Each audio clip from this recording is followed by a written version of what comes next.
যে সমস্ত শিল্পীদের নিয়ে কথা বলছি তাদের যে কেউ বা সম্মিলিতভাবে আমার এই কথার প্রতিবাদ করতে পারেন।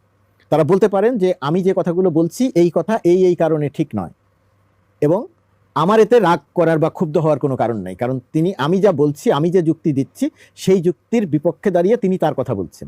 এইটার নাম বাকস্বাধীনতা, এবং এই কাজটি যে কেউ করতে পারে। আপনি আপনার ওই চেয়ারে বসেও আমার সঙ্গে এখন বলতে পারেন যে আপনি এই কথাটা ঠিক বললেন না, আপনার যদি কোনো মতামত থাকে আপনিও সেটা জানাতে পারেন। এর নাম বাকস্বাধীনতা। আপনি ফেসবুকে একটা স্ট্যাটাস দিচ্ছেন, সেখানে এসে আপনার মতামতের বিরুদ্ধে যে কথা বলছে সেটা বাকস্বাধীনতা।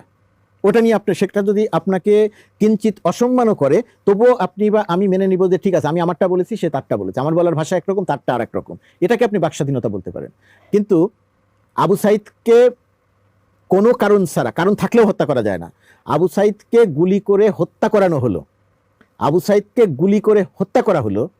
আপনার কর্মকাণ্ড দিয়ে যদি এটা প্রমাণ হয় যে আপনি ওই হত্যাকাণ্ডকে সমর্থন করছেন, এবং যখন মনে হয় যে আপনি চাচ্ছেন যে এই হত্যাকাণ্ডটি ঠিক আছে, আপনি বলছেন যে এই হত্যাকাণ্ডটি ঠিক আছে, তখন আর এটা বাকস্বাধীনতা থাকে না, তখন এটা অপরাধের পর্যায়ে পড়ে। তা আমাদের এই শিল্পীরা যাদের কথা বলছি, তারা এই ধরনের হত্যাকাণ্ডকে সমর্থন করেছে। তারা একটা দানবীয় শাসন ব্যবস্থায় একটা দানবীয় অপরাধমূলক কর্মকাণ্ড যে শাসক করেছে, সেই দানবীয় অপরাধমূলক কর্মকাণ্ডের পক্ষে অবস্থান নিয়েছেন। এই নাম কোনো বিবেচনাতেই বাকস্বাধীনতার পর্যায়ে পড়ে না।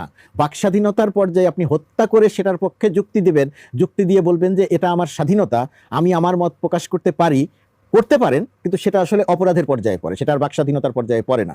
এই শিল্পীদের যে কর্মকাণ্ড, হত্যাকাণ্ড সমর্থন করা, সেটা কোনো বিবেচনাতেই বাকস্বাধীনতার পর্যায়ে পড়ে না। আপনার কাছে